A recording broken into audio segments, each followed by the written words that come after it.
Puji nama Tuhan. Shalom, selamat sore Bapak Ibu Saudara. Mari dengan sukacita kita mau datang kepada Tuhan, mengucap syukur kepada Allah Bapa kita, Raja yang mulia. Bagi Dialah segala kemuliaan sampai selama-lamanya. Haleluya. Mari tundukkan kepala, kita berdoa. Terima kasih Tuhan Yesus. Kami sungguh bersyukur kesempatan yang Engkau beri bagi kami untuk bersama-sama memuji, meninggikan nama-Mu. Kami bawa hidup kami sebagai persembahan di hadapan-Mu. Dan biarlah segala sesuatu yang kami lakukan boleh menyenangkan hati-Mu. Hadirat-Mu ada di tengah umat-Mu, memberkati setiap kami yang hari ini datang sujud di hadapan-Mu. Terima kasih Bapa, di dalam nama Tuhan Yesus Kristus kami berdoa. Haleluya, amin. Mari kita mau bersorak bagi Raja Mulia.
nama yang memberikan kami kemenangan. Engkau saja Tuhan yang layak kami puji, kami sembah. Biar seumur hidup kami muliakan Tuhan. Biar dalam segala keadaan nama Tuhan kami taruh di tempat yang tertinggi di hidup kami. Terima kasih Tuhan. Kemuliaan-Mu Tuhan kami nantikan. Yesus.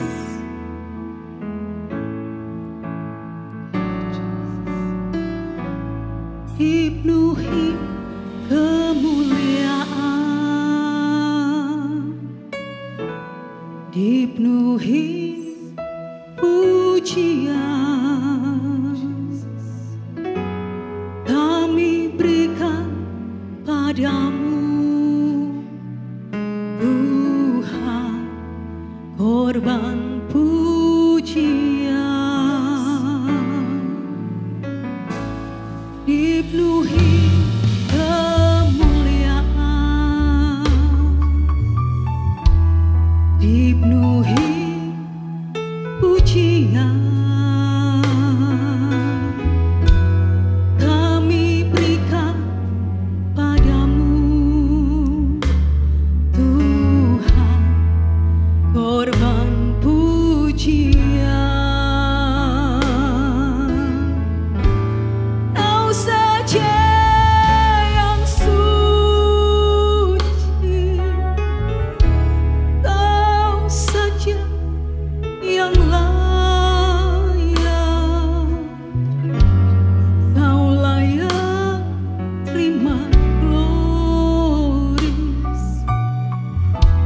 Yesus Kau Tuhan,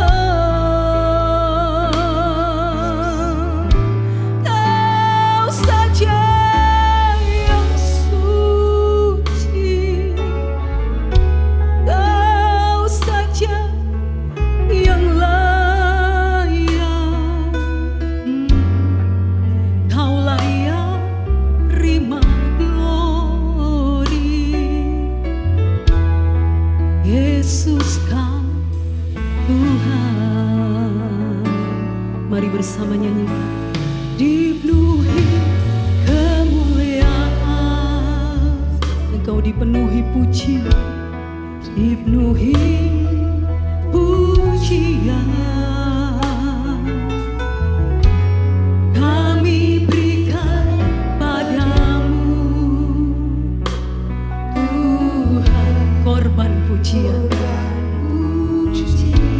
Oh, Engkau dipenuhi kemuliaan, dipenuhi kemuliaan, dipenuhi pujian,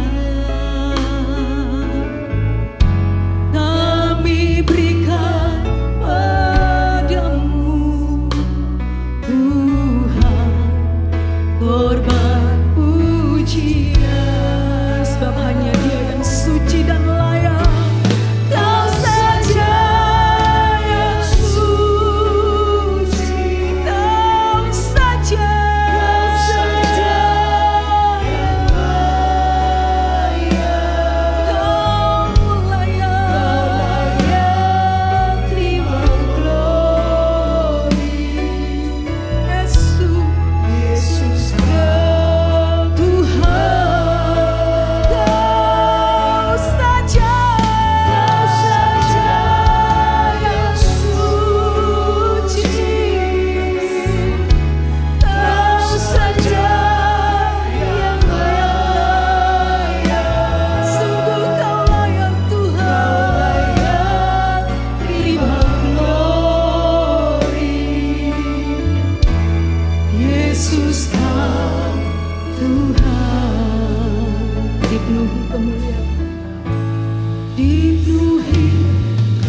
suci, Kau saja yang layak. Kau layak terima glory. Yesus, Yesus Kau Tuhan. Kau saja yang suci. Kau saja yang layak. Kau layak terima glory. Yesus Kau Tuhan. Mari lebih lagi katakan, Kau saja yang suci. Berikan baginya segala kemuliaan bagi Dia. Kau layak terima glory. Yesus Kau Tuhan. Kami menyembah Allah yang suci.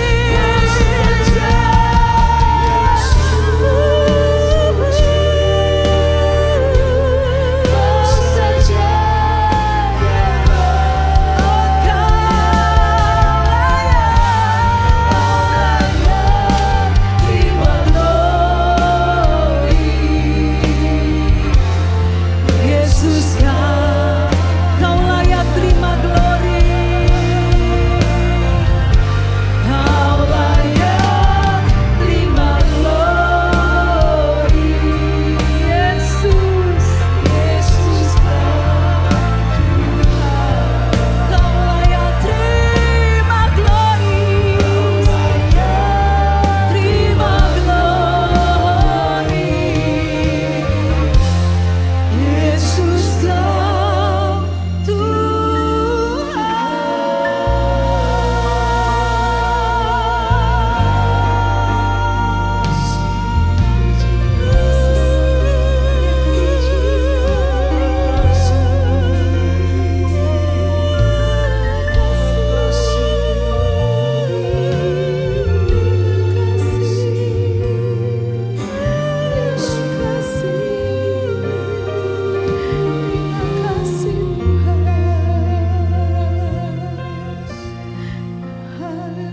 Oh Tuhan, kami diciptakan untuk memuji Engkau. Kami diciptakan untuk memberikan puji-pujian bagi nama-Mu, memberikan kemuliaan bagi-Mu Tuhan. Karena itu Tuhan, kami dipuaskan ketika kami memenuhi tujuan hidup kami. Penuhi kami dengan hadirat-Mu Tuhan. Roh Kudus kuasai kami. Biar kami melakukan hanya yang Kau ingini. Terjadilah kehendak-Mu di dalam hidup kami. Terima kasih. Berfirmanlah Tuhan. Di dalam nama Tuhan Yesus kami berdoa. Amin.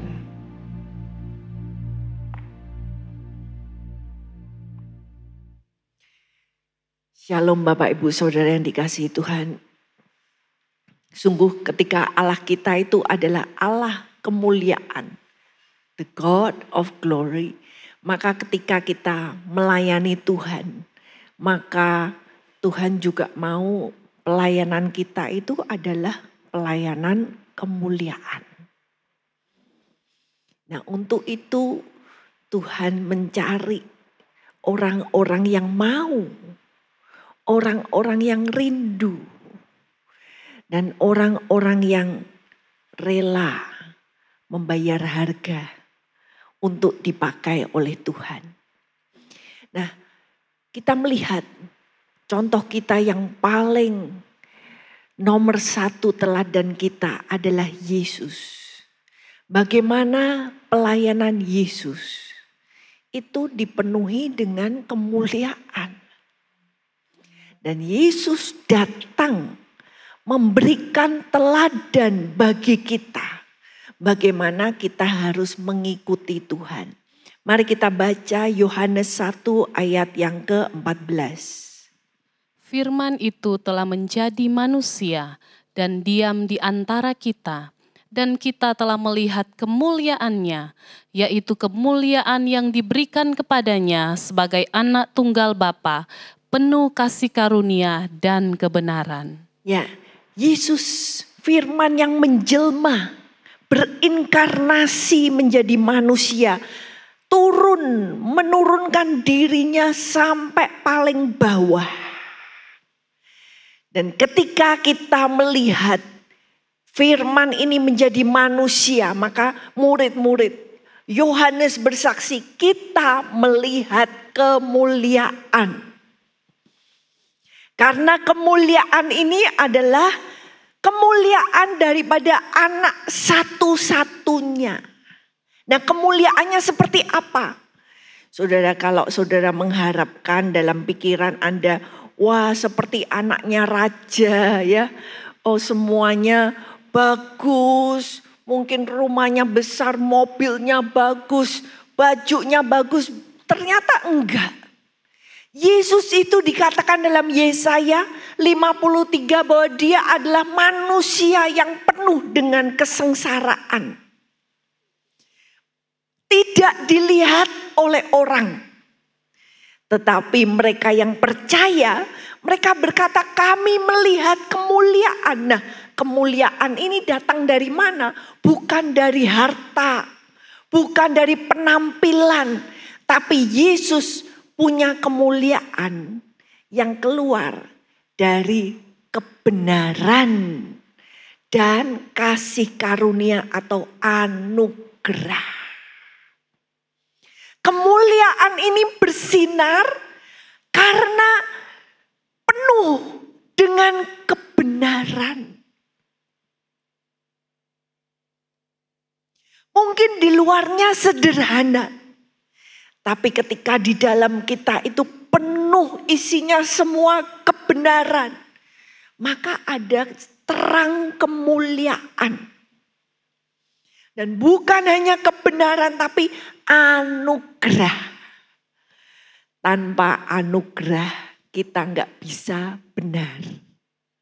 Hanya oleh anugerah saudara kita bisa menemukan kebenaran di dalam Yesus. Nah, kemuliaan ini dilihat oleh murid-murid di dalam Yohanes 2 ayat yang ke-11. Hal itu dibuat Yesus di Kana yang di Galilea sebagai yang pertama dari tanda-tandanya, dan dengan itu ia telah menyatakan kemuliaannya dan murid-muridnya percaya kepadanya. Ya, bukankah ini sesuatu yang luar biasa? Mujizat yang pertama yang Tuhan kerjakan adalah untuk keluarga. Institusi pertama yang Tuhan ciptakan keluarga. Berarti Tuhan itu betul-betul dia ingin punya interest. Tuhan itu betul-betul prioritasnya nomor satu adalah keluarga. Karena kalau keluarga hancur, bagaimana kita bisa bekerja dengan baik? Karena itu dikatakan Yesus membuat tanda mujizat yang pertama di perkawinan. Dan mujizat ini dikatakan menyatakan kemuliaan Tuhan. Jadi Bapak Ibu kita melihat pelayanan Tuhan Yesus itu penuh dengan kemuliaan sampai murid-murid berkata kita melihat kemuliaannya. Karena apa? Mereka melihat tanda-tanda keajaiban.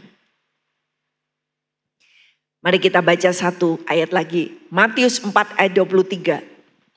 Yesus pun berkeliling di seluruh Galilea.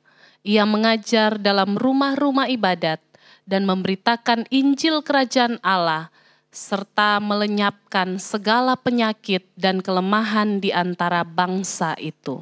Ya, ternyata pelayanan Yesus yang dilihat sebagai kemuliaan oleh murid-muridnya itu terdiri dari ini ya. Yesus mengajar, dia memberitakan Injil, dan dia menyembuhkan. Jadi ini diulang lagi di pasal yang ke-9 dari Injil Matius. Dan kita selalu melihat kemanapun Yesus pergi, maka dia mengajar. Kenapa saudara?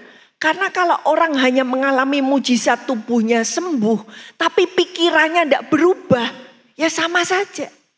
Karena itu Yesus mengajar supaya pikiran orang itu berubah. Supaya hatinya terbuka kepada berita kebaikan Injil. Dan dia memberitakan Injil, kabar baik. Supaya jiwa, hati, pikiran orang itu menerima damai. Berdamai dengan Allah, bukan hanya tubuh sembuh, tapi jiwa dan roh damai dengan Tuhan. Dan kalau kita melihat gereja di zaman saat ini, saudara, pelayanan di dalam gereja saat ini lebih condong kepada nomor 1 dan 2. Mengajar, memberitakan Injil. Tapi Yesus bukan hanya mengajar, memberitakan, tapi dia menyembuhkan segala penyakit, kelemahan, termasuk mengusir setan-setan yang menyebabkan, kadang-kadang menyebabkan penyakit ini. Nah, ketika kita belajar seperti ini, inilah teladan Yesus. Kalau Yesus melayani dengan kemuliaan Bapa, maka kita juga harus mengikuti teladan Yesus. Saudara dan saya jangan pernah puas. Oh ya, mengajar, memberitakan Injil. Tapi kita harus haus. Hati kita merindukan kemuliaan Tuhan yang dinyatakan, bukan hanya jiwa sembuh, roh sembuh, tapi tubuh, pikiran juga dipulihkan. Ini kita perlu rindukan. Kita perlu harapkan. Kalau kita mengharap Tuhan hanya dalam pengajaran, pemberitaan Injil, oh Tuhan kita jauh lebih besar. Bahkan kadang kalau kita mau menyadari mujizat, itu sebetulnya banyak sekali kita alami. Tapi kadang kita menganggap, oh itu biasa. Oh ya, itu kebetulan saja hasil darah saya baik. Oh kebetulan saja ada orang yang memberikan saya bantuan. Padahal sebetulnya itu mujizat Tuhan. Nah, di sini kita mau memberikan kemuliaan kepada Tuhan, di mana betul Tuhan mengerjakan. Kita memberikan kesaksian, itu artinya mengembalikan kemuliaan kepada Tuhan. Nah, dari pelayanan Yesus, kemudian kita lihat di dalam Perjanjian Baru, bagaimana pelayanan kemuliaan ini kita lihat begitu dahsyat, berkembang luar biasa. Bukan hanya dari Yerusalem, Yudea, Samaria, bahkan terus. Kita lihat di mana? Di Kisah Para Rasul. Ya. Di mana kita melihat di sini luar biasa Roh Kudus bekerja. Ketika Yesus kembali ke surga, ternyata kemuliaan Tuhan itu tidak hilang. Tapi Roh Kudus memenuhi murid-muridnya.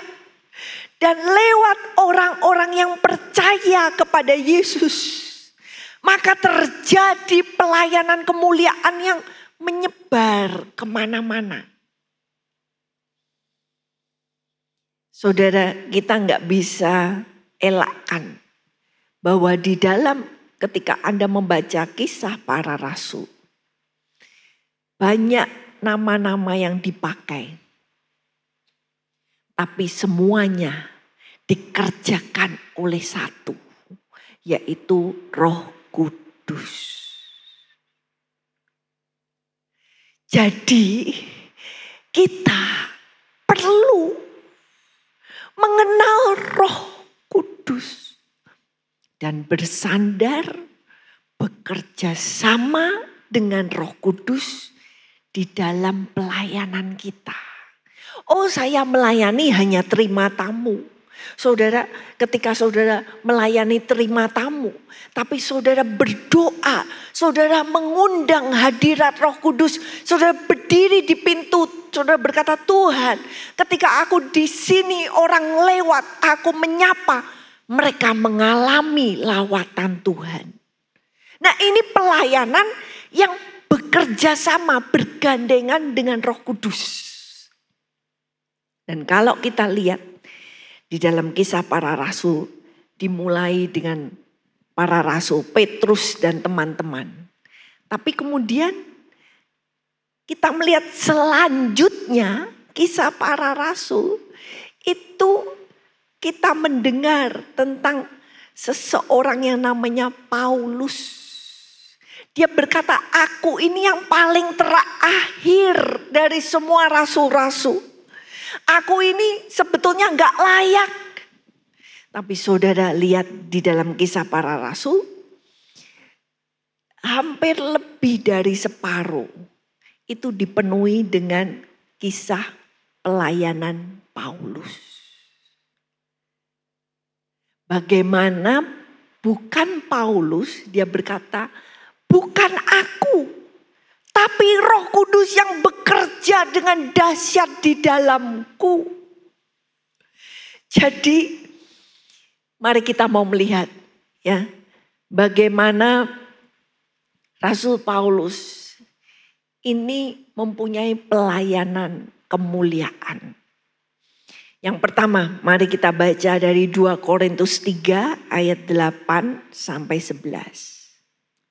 Betapa lebih besarnya lagi kemuliaan yang menyertai pelayanan roh. Sebab jika pelayanan yang memimpin kepada penghukuman itu mulia, betapa lebih mulianya lagi pelayanan yang memimpin kepada pembenaran. Sebab jika yang pudar itu disertai dengan kemuliaan, betapa lebihnya lagi yang tidak pudar itu disertai kemuliaan. Ya, Paulus di sini berbicara tentang yang pudar itu adalah kemuliaan yang menyertai pelayanan Musa. Musa memberikan hukum Taurat, dipenuhi dengan kemuliaan Tuhan, tapi dikatakan kemuliaan itu pudar. Wajahnya yang bersinar-sinar itu enggak bersinar-sinar terus. Dan pelayanan hukum Taurat ini memimpin dikatakan kepada penghakiman dan kematian. Tapi kemudian Tuhan memberikan kelanjutannya adalah yang dinamakan pelayanan roh.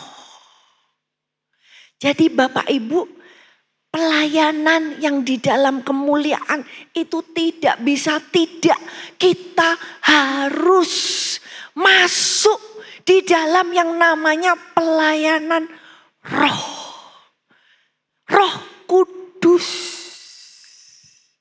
Dan Roh Kudus ini yang bersaksi bersama-sama dengan kita. Roh Kudus ini yang bekerja dengan dahsyatnya, dia yang dinamakan sebagai dinamit kuasa. Karena dia pembawa kuasa Allah, pencipta semesta alam. Jadi kalau kita mengikut Tuhan, kita menganggap ya aku menyanyi, aku melayani itu sudah bagus. Aku datang ke gereja kasih persembahan sudah bagus. Sebetulnya tanpa roh kita benar di hadapan Tuhan, tanpa roh kita ikut melayani. Ketika saudara nyanyi dengan roh. Itu baru penyembahan yang benar.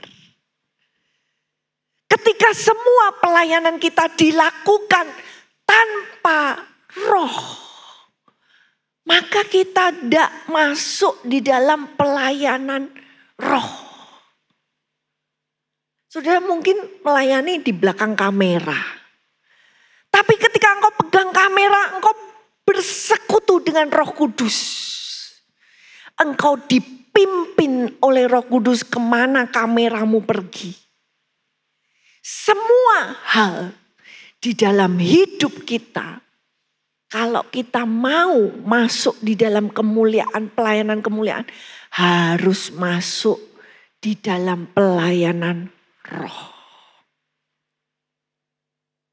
Satu doa saya, Tuhan, saya enggak mau naik kalau pesannya bukan dari Tuhan. Kalau itu hanya dari Bible study, belajar sendiri. Bible study bagus. Tapi kita perlu tanya, karena ini pelayanan roh. Tuhan mau ngomong apa? Tuhan mau sampaikan apa? Oh, aku cuma mengikuti tugas, cuma mengikuti tema. Loh, betul ada tema. Tapi rohmu itu melayani dengan roh Tuhan. Ini apa pesan Tuhan? Dan tanpa Roh Kudus kita enggak bisa apa-apa. Tanpa kekudusan kita juga tidak akan bisa masuk dalam pelayanan roh.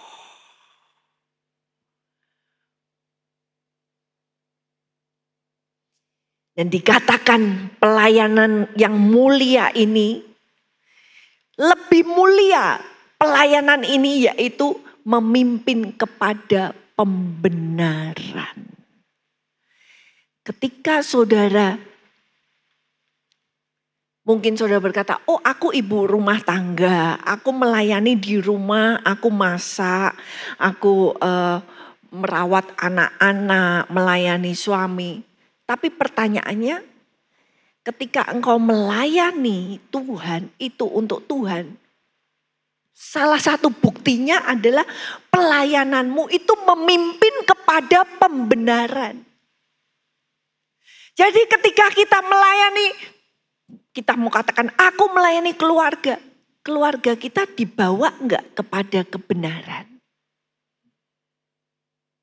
Kita bukan hanya menyajikan yang baik, tapi dengan roh kita berdoa. Kita membawa semua anggota keluarga kita di dalam doa, berperang bagi roh mereka. Membawa mereka mendekat kepada Tuhan.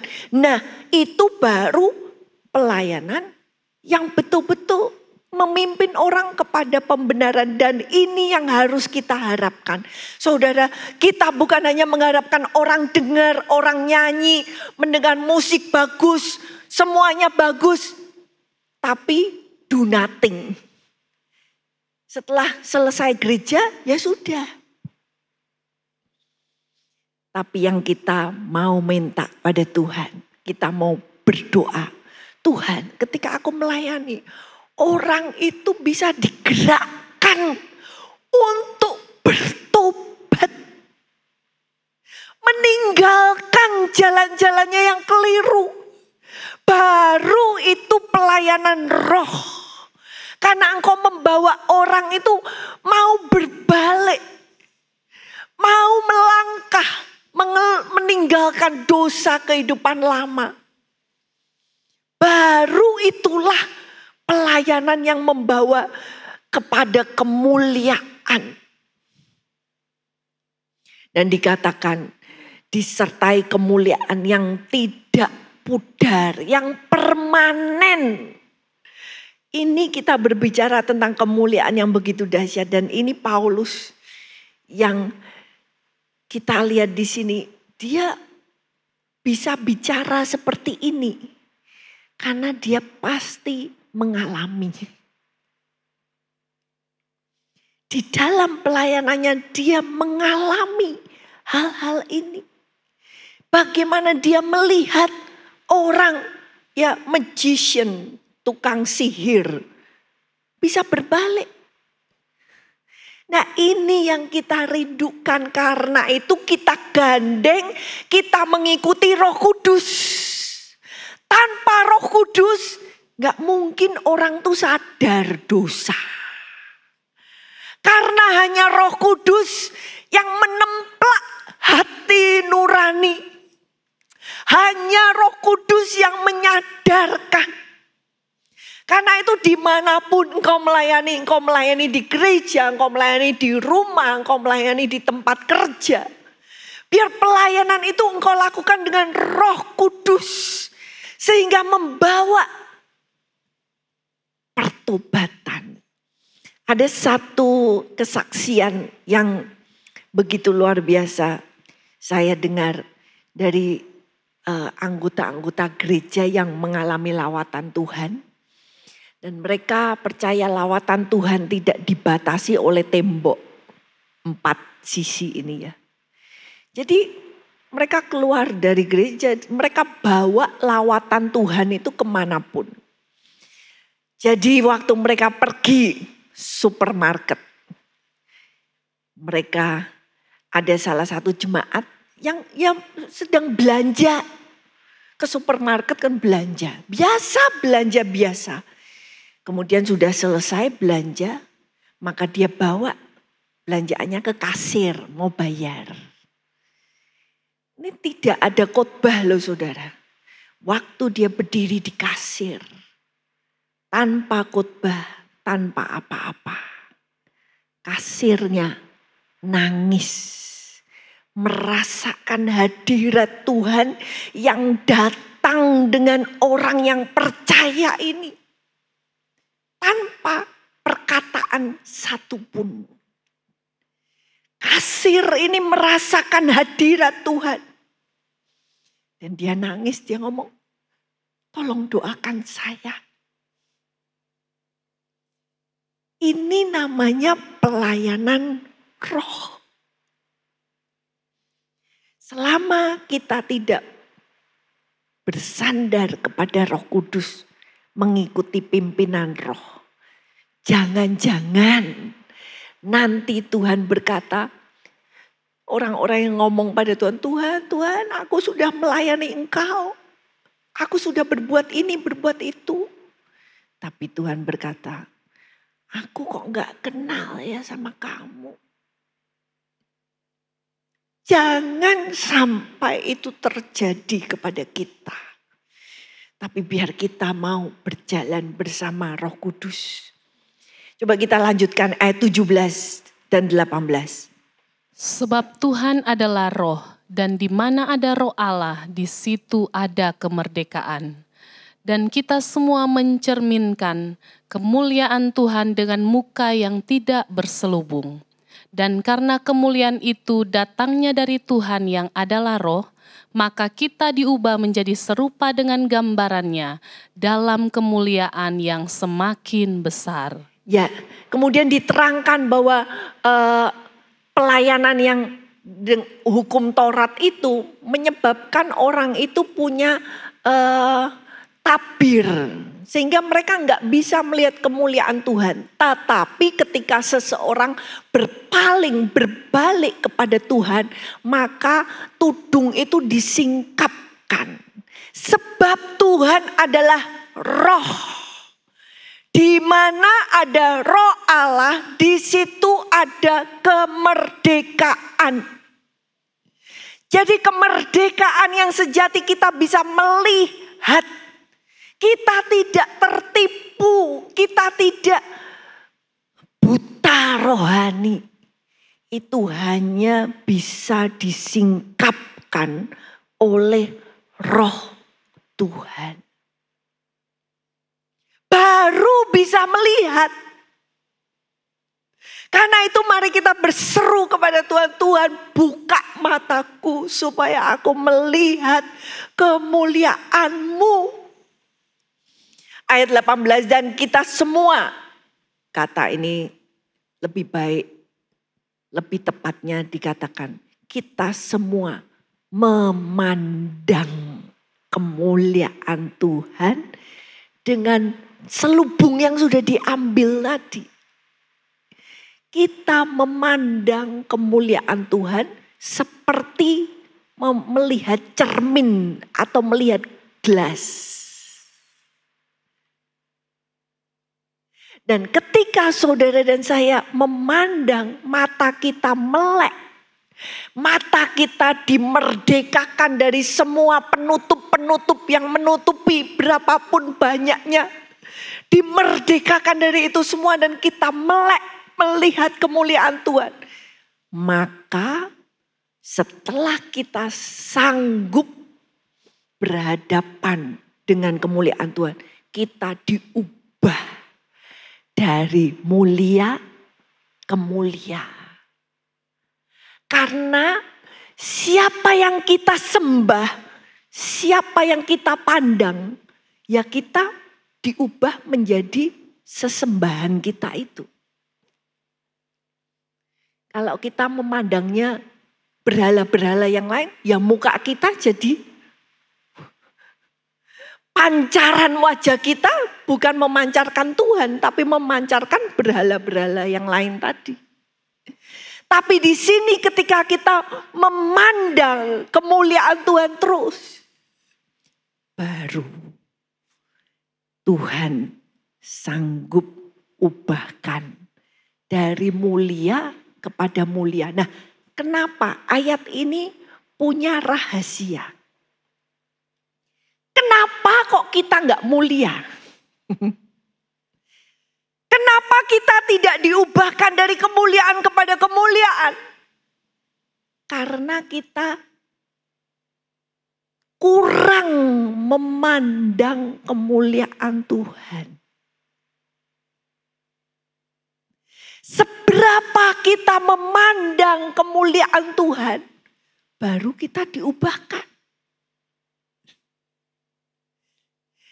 Ini luar biasa sekali. Kita ditransformasi kepada sesembahan kita. Dikatakan oleh Roh Tuhan. Ini tidak bisa terjadi tanpa Roh Kudus. Karena itu Bapak Ibu, kalau Anda belum dibaptis oleh Roh Kudus, minta. Saudara gak akan bisa mengikut Tuhan dengan baik tanpa baptisan Roh Kudus. Minta. Bukankah itu perintah Yesus? Yesus memerintahkan pada murid-muridnya, kamu gak boleh pergi, kamu gak boleh melakukan apapun juga, pelayanan apapun. Pause, stop. Minta dulu baptisan Roh Kudus. Itu yang terpenting. Dan kita melihat pelayanan roh ini ditujukan bagi kemuliaan Tuhan. Ya, diubahkan ini untuk kemuliaan Tuhan. Mari sekarang kita ke Efesus 1, bagaimana kemuliaan yang luar biasa ini dinyatakan di dalam firman Tuhan di Efesus. Kita baca ayat yang ke-5 dan ke-6. Dalam kasih Ia telah menentukan kita dari semula oleh Yesus Kristus untuk menjadi anak-anak-Nya sesuai dengan kerelaan kehendak-Nya, supaya terpujilah kasih karunia-Nya yang mulia, yang dikaruniakannya kepada kita di dalam Dia yang dikasihinya. Ya, di dalam Efesus 1 ini ya dituliskan 3 kali berulang-ulang. To the praise of the glory of His grace. Bagi puji-pujian. Yang dipuji apa? Kemuliaan Tuhan. Jadi nanti kemuliaan Tuhan itu akan membawa puji-pujian. Nah, di sini kita melihat yang menyebabkan kemuliaan dan puji-pujian yang begitu dahsyat ini apa? Yang pertama kita melihat, kita ditentukan menjadi anak-anak-Nya. Nah, luar biasa saudara. Ternyata kemuliaan Tuhan itu bukan hanya karena Tuhan yang hebat. Kemuliaan Tuhan itu karena Tuhan mengasihi saudara dan saya sedemikian. Sampai anaknya satu-satu aja disuruh bayar. Supaya kita diambil menjadi anak. Siapa kita? Siapa saudara? Siapa saya? Bukan siapa-siapa. Raja aja, presiden aja gak kenal sama kita. Tapi ini Tuhan semesta alam. Mau angkat kita, mengadopsi kita menjadi anak. Anak itu berarti datang dengan semua hak, berkat. Karena dia anak. Jadi nanti yang akan menjadi puji-pujian dahsyat itu karena Tuhan dalam kasih-Nya mau mengadopsi Anda dan saya. Bapak Ibu, ketika kita menyadari siapa Anda dan saya, ketika engkau menerima apa yang Tuhan sudah kerjakan, engkau terima. Identitasmu engkau terima bahwa engkau anak, bukan cucu, anak. Maka engkau gak perlu takut kepada apapun. Kalau engkau anaknya Tuhan, sekarang aja kadang kalau orang berkata, oh aku warga negara Amerika, kalau aku hilang pasti pemerintahku cari. Loh itu cuma warga negara saudara. Apalagi anak. Anak hilang ya pasti dicari. Kalau kita menerima identitas kita sebagai anak. Tidak peduli orang ngomong apa. Orang memfitnah. Orang bohong. Mengkhianati saudara. Tapi ketika engkau ngerti, engkau tinggal, engkau diam di dalam identitasmu sebagai anak. Tidak ada yang perlu ditakutkan. Karena Bapakku bersama dengan aku. Yang lain-lain tidak perlu takut. Diberesin sama Bapak.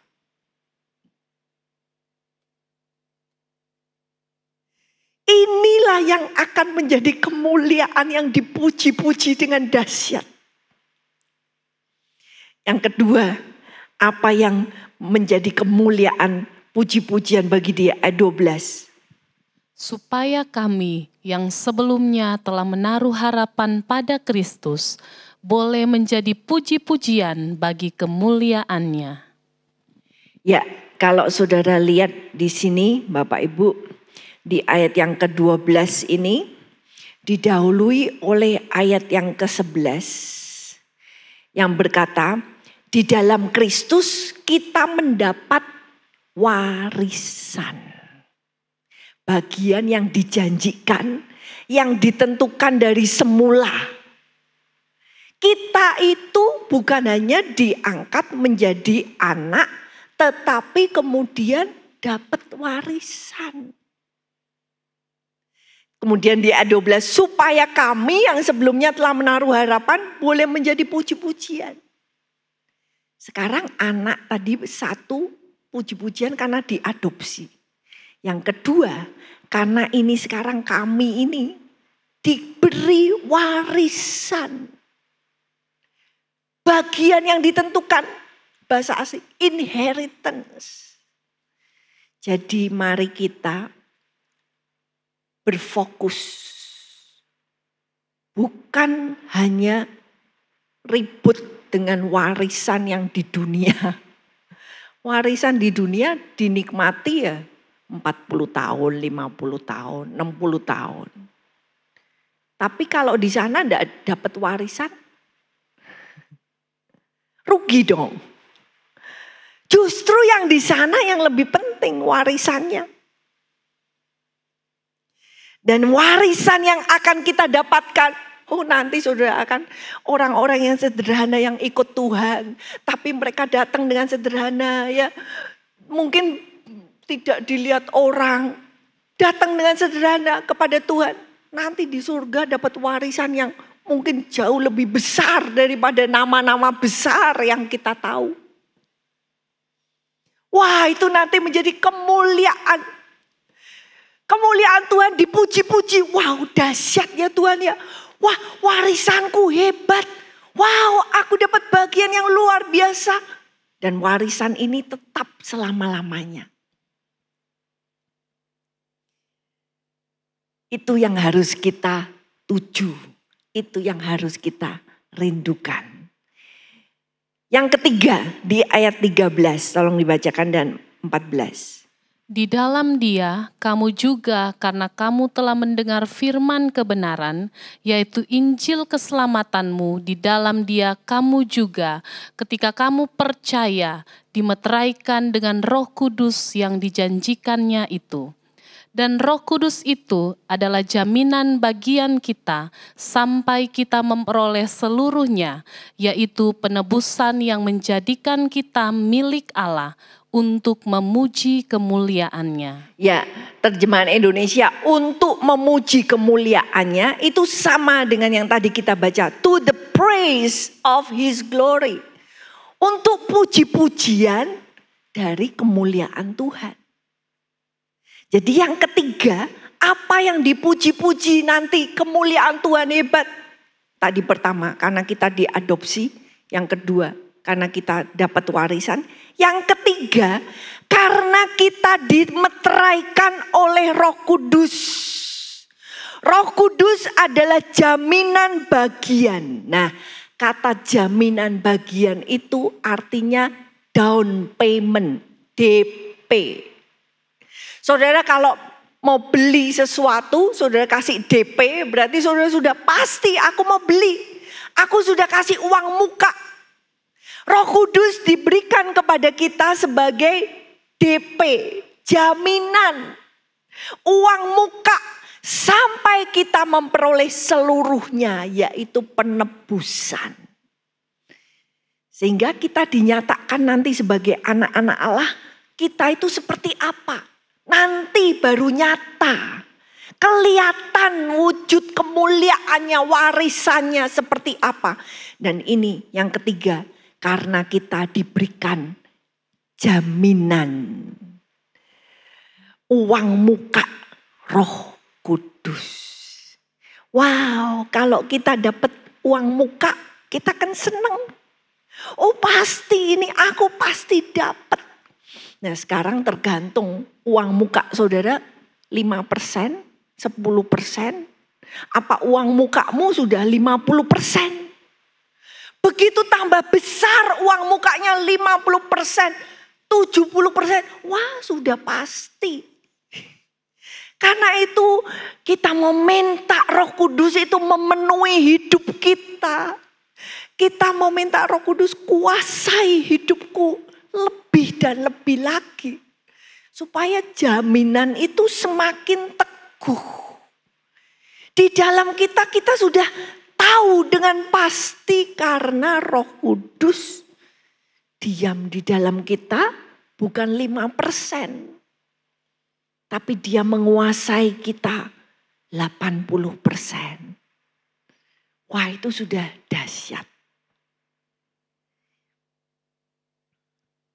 Saya melihat hamba-hamba Tuhan yang kita baca ya. Apa sejarahnya yang dipakai Tuhan luar biasa. Itu mereka bergaul erat dengan Roh Kudus.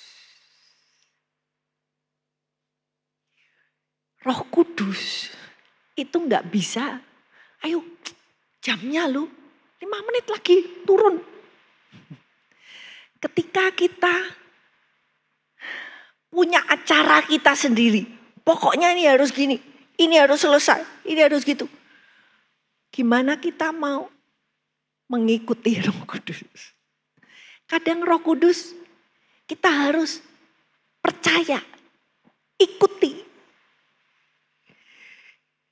Kemana Roh Kudus pimpin, kemana Roh Kudus mengarahkan, kita mau belajar nurut. Kalau sudah disuruh berhenti, ya berhenti.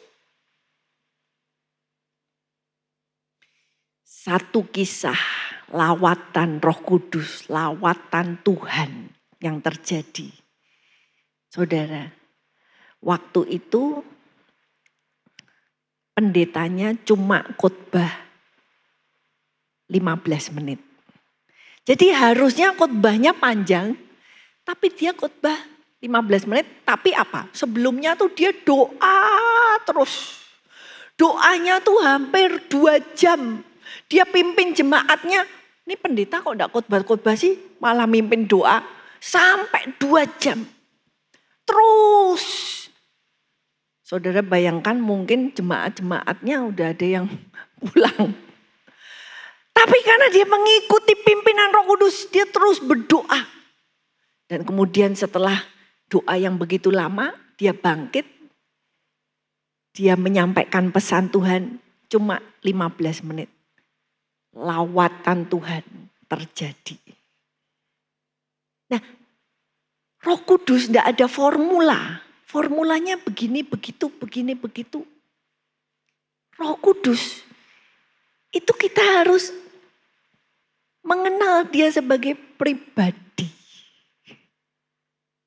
Mendengar, melihat apa yang dia lakukan. Mari kita mau mengundang Roh Kudus untuk lebih lagi di dalam hidup kita.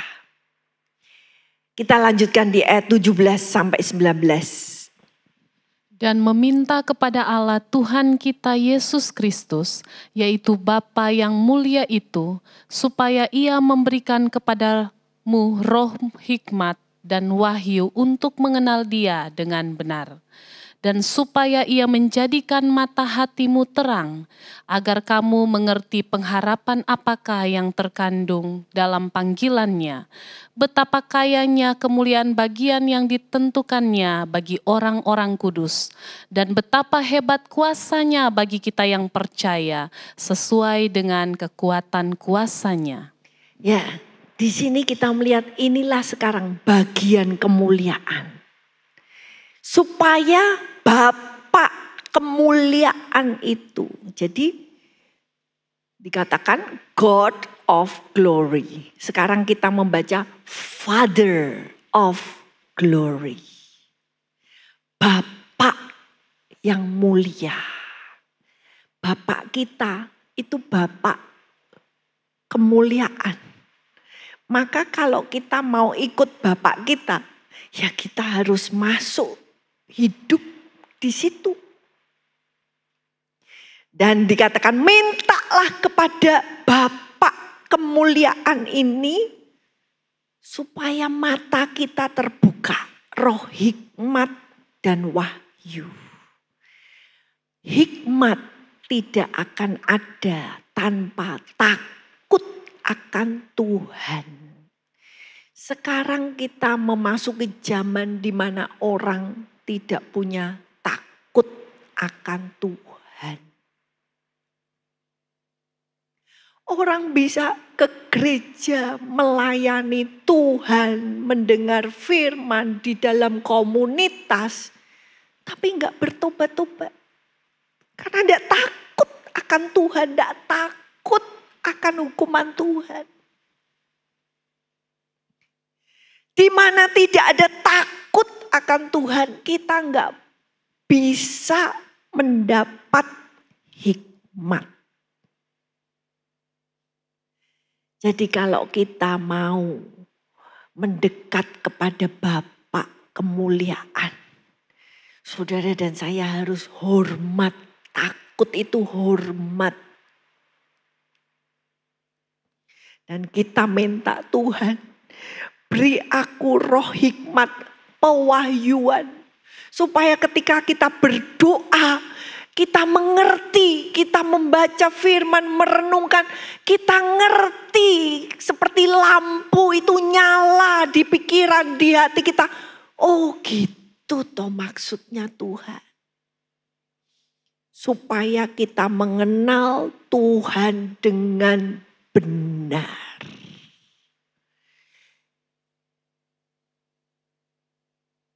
Lamanya kita ikut Tuhan. Pengalaman kita dengan Tuhan belum menjamin kita mengenal Tuhan dengan benar. Orang Israel mengalami mujizat setiap hari 40 tahun mengalami mujizat, tapi mereka tidak kenal Tuhan dengan benar. Mereka ngikut Musa, mereka tidak mengenal Tuhan. Karena itu mari kita minta Tuhan, beri aku roh hikmat dan wahyu supaya aku kenal Tuhan secara pribadi. Ayat 18, supaya mata hatimu terang. Kalau mata hati kita terang, baru bisa melihat. Nah ini, hal-hal ini hanya bisa dilihat oleh mata hati yang terang. Apa yang dilihat? Betapa kayanya kemuliaan. Sudah mulia, itu sudah hebat mulia. Tapi ternyata kemuliaan Tuhan tidak cukup kata-katanya. Bukan cuma mulia, tapi kaya. Kemuliaannya itu begitu kaya. Ini sudah hilang kata-kata mengekspresikan. Kemuliaan Tuhan itu berlapis-lapis luar biasa. Dan dikatakan apa yang mulia? Yaitu warisannya. Nah ini bahasa Indonesia bagian yang ditentukan. Ini terjemahan yang lebih tepat, warisan. Mulia sekali warisannya bagi orang-orang kudus. Ketika kita bisa melihat dengan mata hati kita terang. Oh, di sana ada warisan. Maka Tuhan berkata, orang yang menemukan emas di ladang itu, dia jual semua harta miliknya. Supaya dia bisa beli ladang itu. Kalau kita bisa melihat warisan yang mulia di surga, maka kita rela menjual, kita rela bayar harga. Sudah yang di sini sementara, tidak apa-apa. Aku menderita, tidak apa-apa. Asal aku dapat yang sana. Warisan yang begitu mulia. Ini yang dilihat oleh Rasul Paulus. Dan dia berkata, dan kuasanya yang hebat bagi kita yang percaya. Sayangnya Bapak Ibu ketika firman Tuhan itu ngomong tentang janji yang hebat. Kamu nanti dapat warisan loh.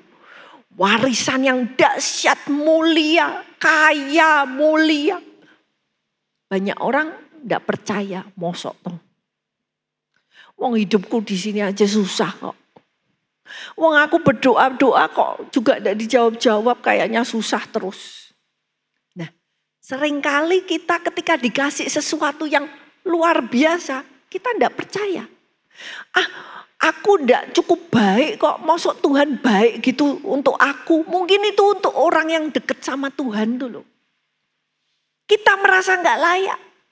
Karena itu terus kita tidak percaya. Dikatakan bagi yang percaya. Maka kuasa Tuhan itu sanggup. Kuasanya hebat. Dan kita melihat Rasul Paulus yang melihat kemuliaan yang disediakan oleh Tuhan. Bagaimana dia mengakhiri hidupnya. Mari kita melihat dari 2 Timotius 4. Tolong dibacakan ayat 6-8. Mengenai diriku, darahku sudah mulai dicurahkan sebagai persembahan dan saat kematianku sudah dekat. Aku telah mengakhiri pertandingan yang baik. Aku telah mencapai garis akhir dan aku telah memelihara iman. Sekarang telah tersedia bagiku mahkota kebenaran yang akan dikaruniakan kepadaku oleh Tuhan, Hakim yang adil, pada harinya. Tetapi bukan hanya kepadaku, melainkan juga kepada semua orang yang merindukan kedatangannya. Ya, jangan sampai apa yang saudara sudah lihat dengan mata hatimu itu hilang. Tapi biar apa yang engkau lihat itu terus engkau lihat sampai titik penghabisan. Kadang Bapak Ibu kalau orang sudah berjalan bersama Tuhan bertahun-tahun di masa tua mereka, bisa orang itu jadi kecewa. Loh Tuhan, masa tuaku kok kayak begini ya? Tuhan, aku kok tidak menikmati yang enak-enak ya Tuhan. Kok di masa tuaku gak enak? Saudara, kita harus memegang apa yang kita lihat kemuliaan nanti itu sampai akhir. Jangan biarkan ada kecewa. Jangan biarkan ada ragu-ragu. Paulus, waktu dia sudah mau mengakhiri hidup, dia berkata, aku lihat mahkota. Biar di mata kita, tidak peduli saudara tua atau muda, tapi satu titik hidupmu akan berakhir. Bisakah di akhir hidupmu itu yang kamu lihat masih mahkotanya Tuhan? Yang Tuhan sediakan. Bukan yang lain. Bukan kecewa. Bukan patah semangat, patah hati. Tapi terus melihat mahkota. Saudara, mungkin saudara bilang, lah aku kecewa karena keadaanku seperti ini. Lah saudara, Rasul Paulus, rasul yang besar, keadaannya seperti apa? Coba, waktu akhir hidupnya. Mari kita baca ayat 16 sampai 18. Pada waktu pembelaanku yang pertama, tidak seorang pun yang membantu aku. Semuanya meninggalkan aku. Kiranya hal itu jangan ditanggungkan atas mereka. Tetapi Tuhan telah mendampingi aku dan menguatkan aku, supaya dengan perantaraanku Injil diberitakan dengan sepenuhnya, dan semua orang bukan Yahudi mendengarkannya. Dengan demikian aku lepas dari mulut singa, dan Tuhan akan melepaskan aku dari setiap usaha yang jahat. Dia akan menyelamatkan aku, sehingga aku masuk ke dalam kerajaan-Nya di sorga. Baginyalah kemuliaan selama-lamanya. Amin. Ya, Rasul Paulus, dia berkata, semuanya meninggalkan aku. Di keadaan ini, dia pantas untuk kecewa. Karena keadaannya tidak ada seorang pun yang membantu aku. Ini berat, saudara. Keadaan yang susah. Tapi kalimatnya belum selesai. Dilanjutkan ayat 17. Tetapi Tuhan. Mungkin keadaanmu bisa A, B, C, D, 1001 hal yang gak benar terjadi. Jangan biarkan itu menjadi akhir kata kehidupanmu. Tapi engkau berkata, kelanjutannya, tetapi Tuhan. Semua boleh meninggalkan, tetapi Tuhan.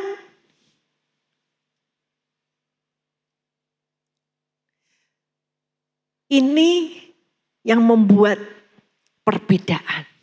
Kalimat yang selanjutnya, tetapi Tuhan. Tuhan mendampingi aku, menguatkan aku. Tuhan melepaskan dan Tuhan akan menyelamatkan aku, membawa aku dengan selamat sampai aku masuk di dalam kerajaannya. Baginya kemuliaan selama-lamanya. Ketika kita masuk di dalam pelayanan roh, biar saudara dan saya terus berjalan sampai mengakhiri pun tetap melihat kemuliaan Tuhan. Walaupun keadaan bisa tidak baik. Biar kita berkata, tetapi Tuhan. Kemuliaan yang di mata kita tidak berubah. Karena yang kita lihat kemuliaan yang di sana. Mari kita mau datang pada Tuhan. Kita mau minta, rindukan kemuliaan-Nya.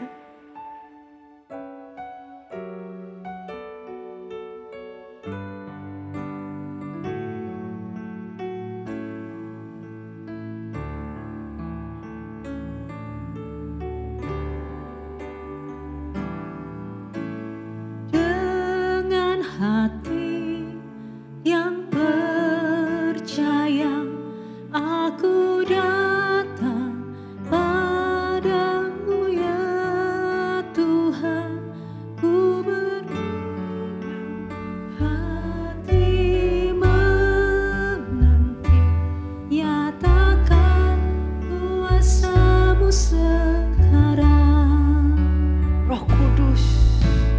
Roh Kudus, Kaulah kekuatan, ku bertahan dalam segala hal. Ku siapkan hati melihat, nyatakan kuasa-Mu sekarang. Kemuliaan Tuhan dinyatakan sekarang, lebih tinggi dari akal dan pikiran. Kesembuhan, mujizat, serta jalan keluar, nyatalah sekarang. Kami mau percaya Tuhan. Dengan hati yang percaya, aku datang padamu ya Tuhan. Ku siapkan hati menanti, nyatakan kuasa-Mu sekarang.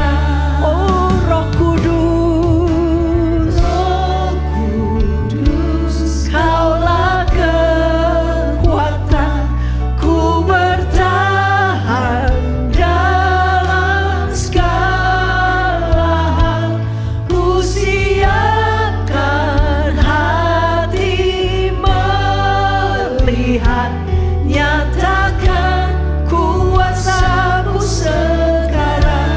Kemuliaan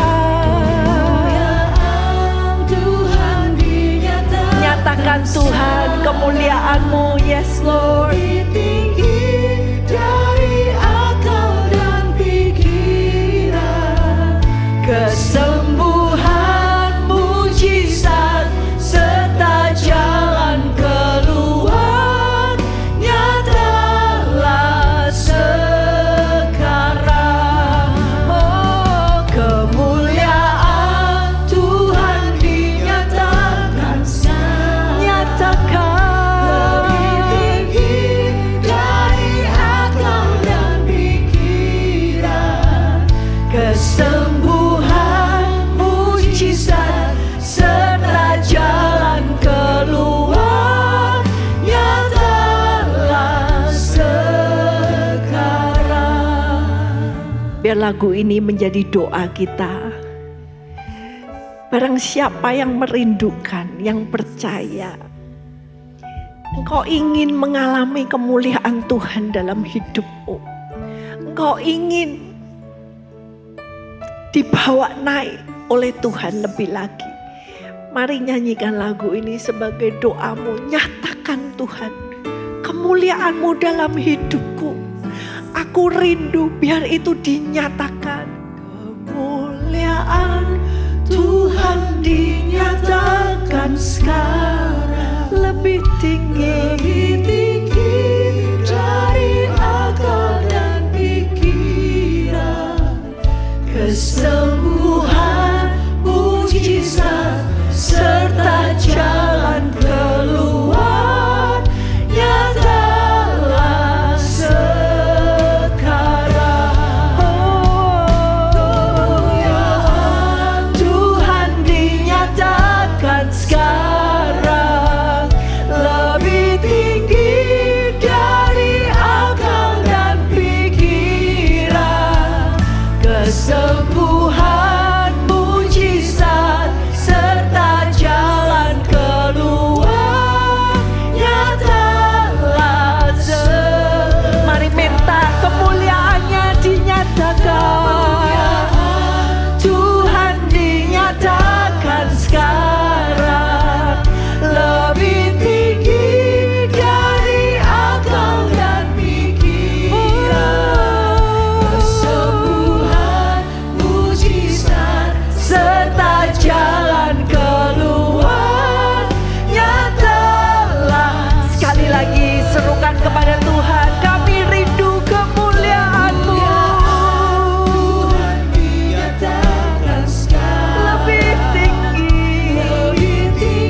Terima kasih Tuhan, kami punya Allah yang maha mulia. Kami punya the God of glory, kami punya Father of glory. Bukakan mata hati kami Tuhan, biar hati kami menyerukan, merindukan kemuliaan-Mu. Karena itulah siapa dirimu Tuhan. Biar roh-Mu yang mulia itu yang memenuhi pikiran dan hati kami. Kuasai kami Tuhan, supaya kami tetap percaya. Kami berjalan berdasarkan iman, bukan berdasarkan penglihatan. Dan kami mau dikuasai oleh roh-Mu yang terus menguasai kami sampai kami memperoleh warisan kami yang mulia. Adopsi kami dinyatakan. Kami menjadi anak-anak Tuhan yang dinyatakan siapa kami sesungguhnya. Terima kasih Tuhan. Terima kasih buat kemuliaan yang Tuhan sediakan. Terima kasih buat kemuliaan yang Tuhan sudah persiapkan bagi kami Tuhan, bersama-sama dengan Engkau di kekekalan. Terima kasih Tuhan. Dan karena itu kami mau percaya bahwa setiap hari kami hidup di dunia, kami disertai oleh Allah yang maha mulia, yang sanggup membuat mujizat bagi kami, sanggup membuka jalan-jalan bagi kami. Terima kasih Tuhan. Dan kami tadakan tangan kami ke atas untuk menerima berkat dan mujizat yang terbaik dari atas. Tuhan memberkati, Tuhan melindungi. Dia menyinari engkau dengan wajahnya dan memberikan kasih karunia. Dan Tuhan menghadapkan wajahnya kepadamu, memberikan damai sejahtera sekarang sampai selama-lamanya. Di dalam nama Tuhan Yesus Kristus, kita semua yang percaya kita berkata amin. Isilah hidup kita dengan menyenangkan hati Tuhan. Sungguh anugerah Tuhan kalau kita masih boleh hidup. Menjadi bijaksana adalah awal dari takut akan Tuhan. Gunakan waktu. Mari kita takut akan Tuhan. Bergabunglah dengan Pendeta Timotius Subekti dalam program Suara Alfa Omega. Hanya di Live Channel. Penyaluran kolekte maupun persembahan lainnya dapat dilakukan melalui transfer ke nomor rekening gereja dengan nomor 009 707 2071 atas nama Megawati dan Lee Irwande atau dengan scan QR Code berikut ini.